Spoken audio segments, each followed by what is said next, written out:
Всем доброе утро. Алексей проснуться не успел, ему тут принесли уже карты с голубой каемочкой. Нет бы завтрак в постель отцу принести, да, ему карты. У нас замечательная погода. Ой, что стекло такое чистое, чуть не врезалось, думала, тут открыто.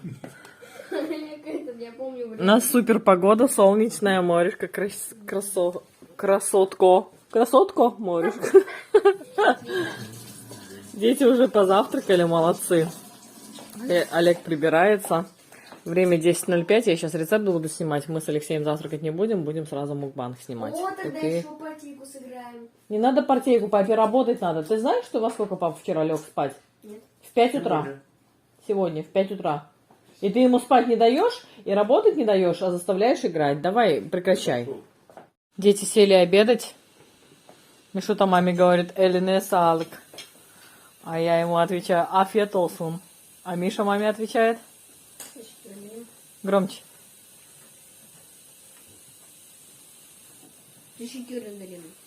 Я говорю, пойду в Олежкину Мишину школу поваром работать. Миша, короче, в пятницу у нас не кушал в школе, пришел, говорит, я такой голодный, покормите быстрее меня. Готов был, короче, с порога маму съесть, если бы мама ему сразу еду не подала бы. В общем, что-то там подавали невкусное для Миши, и он остался без обеда в школе. Мишута, надо все равно кушать. Ты видишь, до ужина никто тебе ничего ничем больше не кормит. До полдника. На полдник, говорит, попкорн давали с соком, да? С чем? На полдник, когда не ел обед? Да. Не давали, тетя Сардинич готовила всякие вот такие вот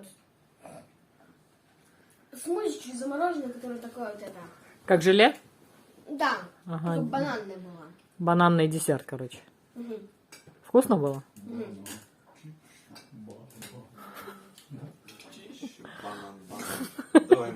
Наливаем. Ладно, дети, афет олсун. Приятного аппетита. Ой, друзья, ребята мои что-то прискакали, прискакали, что-то бегают, суетятся. Что-то они мне тут принесли с магазина. Кимьон Алексей купил. Рекламку какую-то макдаковскую. Опять на 131 лиру оттоварился. Потому что по акции было масло. Масло мега стало дорогое. Мы 5-литровку в районе 60 покупали. Да, примерно так. А сейчас масло 4-литровое стоит по большой-большой скидке 80 лир. Вот, молочко они докупили, сахар. Я просила купить шоколадную пасту, мне для рецепта надо.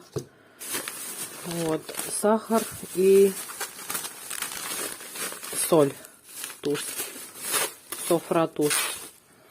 Вот, а я только проснулась, они ускакали сначала на тренировку, затем, ускакали опять кататься на великах. А я только проснулась, и что я вам хочу сказать? В Турции появились первые комары. Меня прям в лоб цапнул. Смотрите. Красное вообще пятно. Жесть. Пока я спала, короче, через балкон. Ну, солнце выходит, очень дома тепло получается. И через балкон залетел этот жужжащий гад и цапнул меня прям в лоб. Жесть. Вот, что я вам хочу сказать. Я немножко успокоилась в плане переживаний насчет детей.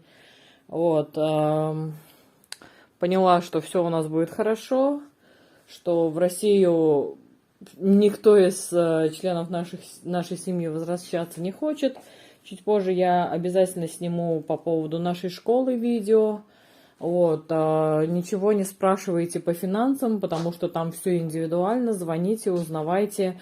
Доллар сильно шатает. Я когда тоже с мамочками общалась, мне говорили одну сумму, в итоге оказалась другая сумма, поэтому ничего по суммам рассказывать не буду. Расскажу лишь наши впечатления, наши ощущения и вообще, что за школа.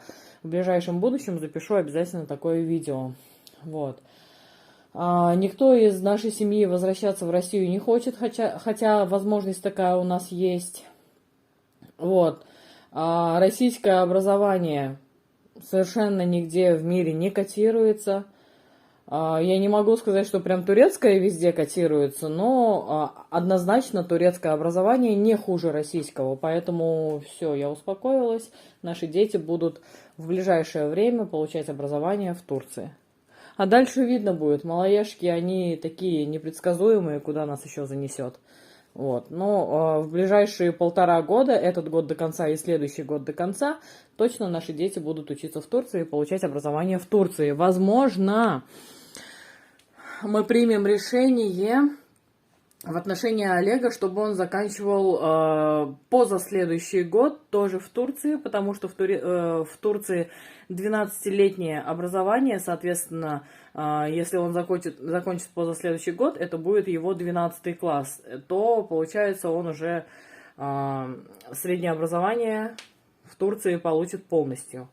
Вот, чтобы опять у него не получились обрывы и что не получилось, что он не доучился.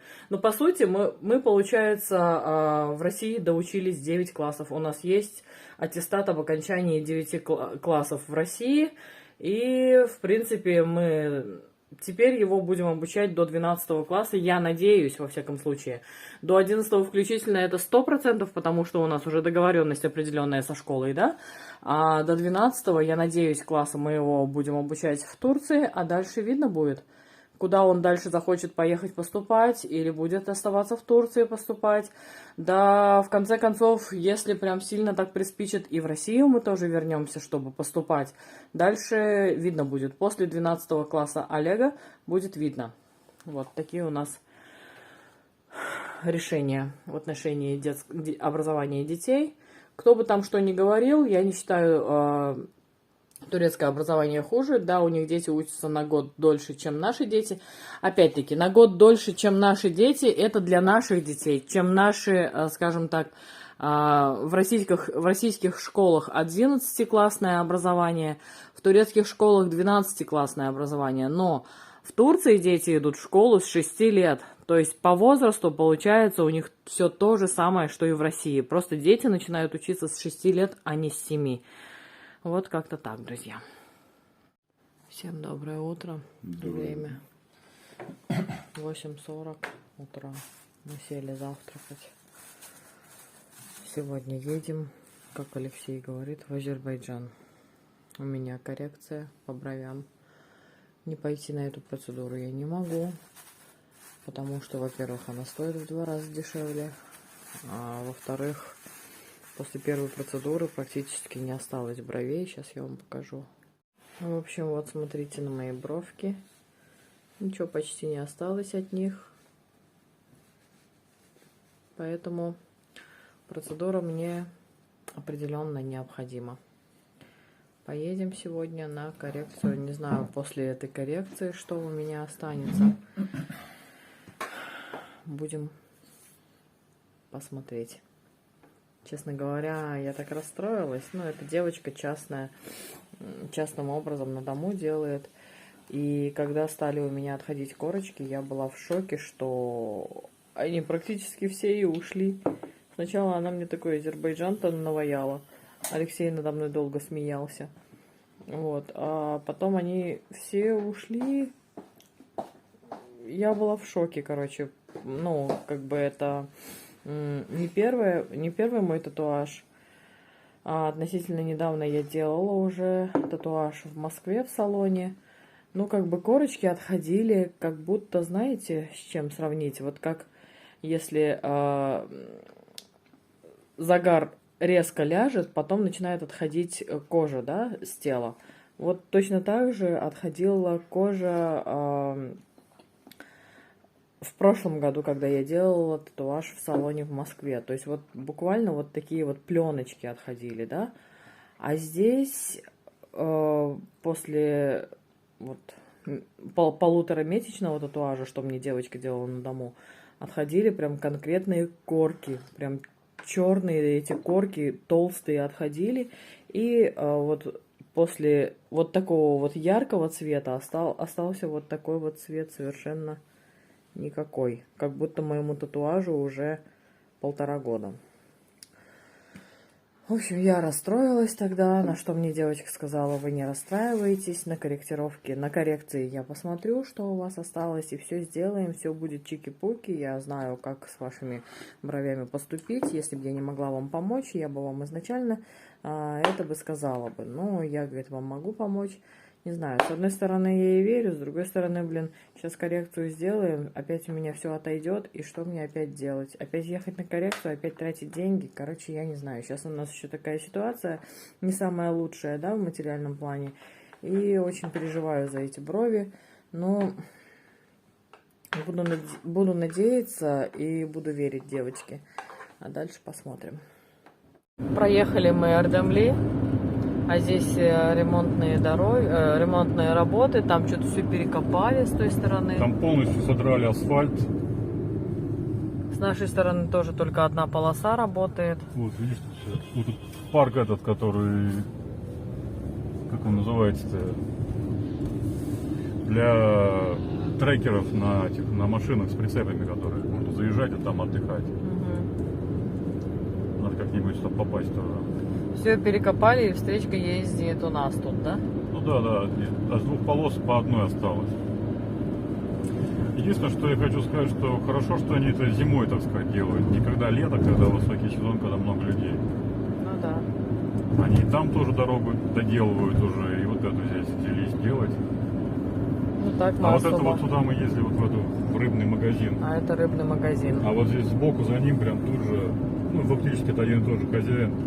Там находится рыбный ресторан, куда мы ездили тоже с сардинчей. Ну, по сути, ремонт дороги, да, они затеяли в такое время, что мы даже и в пробке не стояли. Особо. А смотри, как на панда-парк похоже здесь. Да, похож. Вот какой-то парк. Прям за рыбным магазином получается этот панда-парк. Что-то здесь невкусно пахнет. В общем, мы едем в Селевке. Я ваш написано. Тише. Спокойнее. Эрдемли закончился фактически. Эрдемли началось Кача-хашли. Липарисы начались. Это реклама Липарисов. Липарисы реклама. стоят где-то дальше. Ясно. Огромный какой отель, проезжаем рядом, строящийся отель.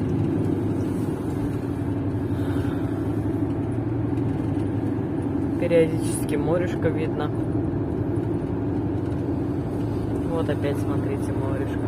Вау. Смотри, какие волны там. Ага.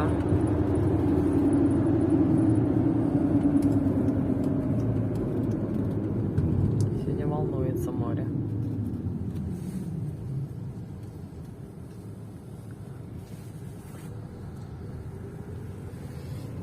Ой, да, фруктовая лавка. Гайременкулы разные. Интересно, это туристическая или местная такая?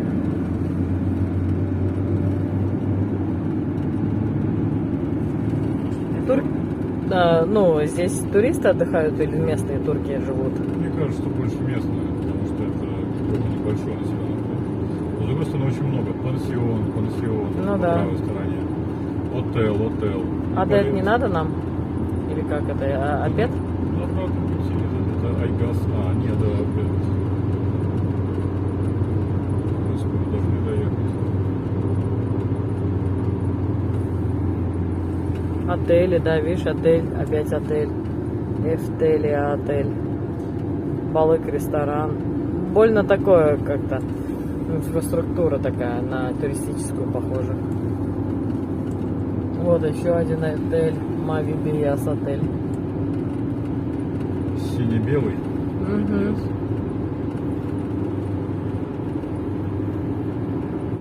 Проезжаем к Эскалиси, которое не видно.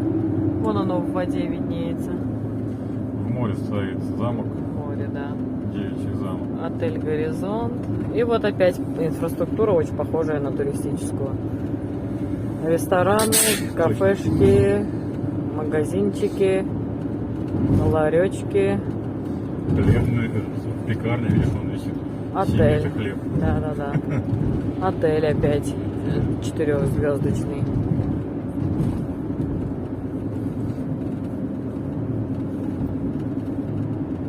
Каскалюси проехали. Вот Петрол какой-то, не? О, в Селевке уже, в Селевке Белидеси. Такие вот красоты открываются. Получается, вот эти вот жилые комплексы, они на горе стоят. Да? Да. То есть под горку ты веселенько сюда вот на пляжик придешь, а обратно придется потом тащиться. Ну, это как мы в этом жили. Да, ступеньками там все, даже машины, я не знаю, как тут. Наверное, есть где-то. Вот дорога. Ну, такая. подъем такой вот. Ага. Это как мы в Лазаревском жили. Ну, да. Это хорошо. О, туристов на мини-автобусе возили, да, этом. А кто не турист, это же жесть жить там. Есть такое. Вот опять красоты какие открываются. Это как мы... Это тоннель Вау. вот здесь будет, наверное. Это, И вот эту дырку поковыряли они. это как мы с Махмутлара ехали сюда тоже. Горы, красота.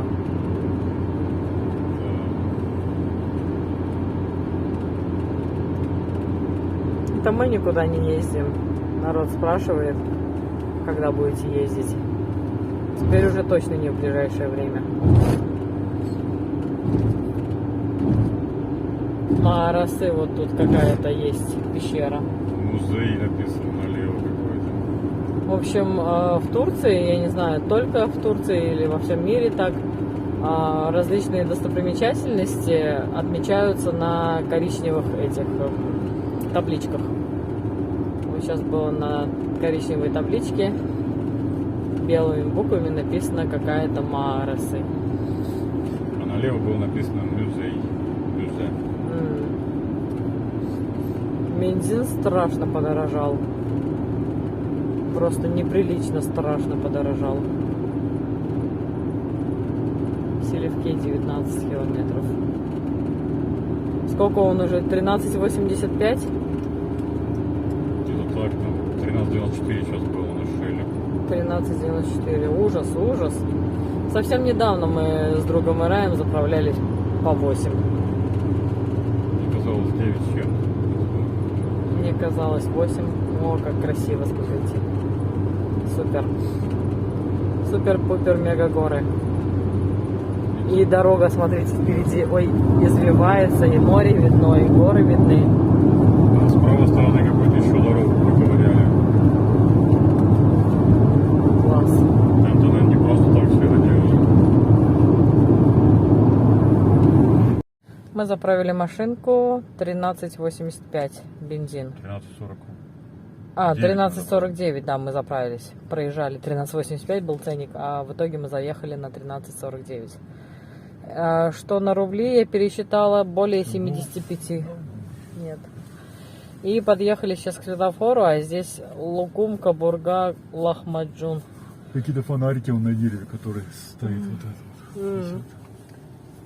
За светофором видно. Лукум знаю, что такое, Кабурга не знаю, Лахмаджун знаю. Вот.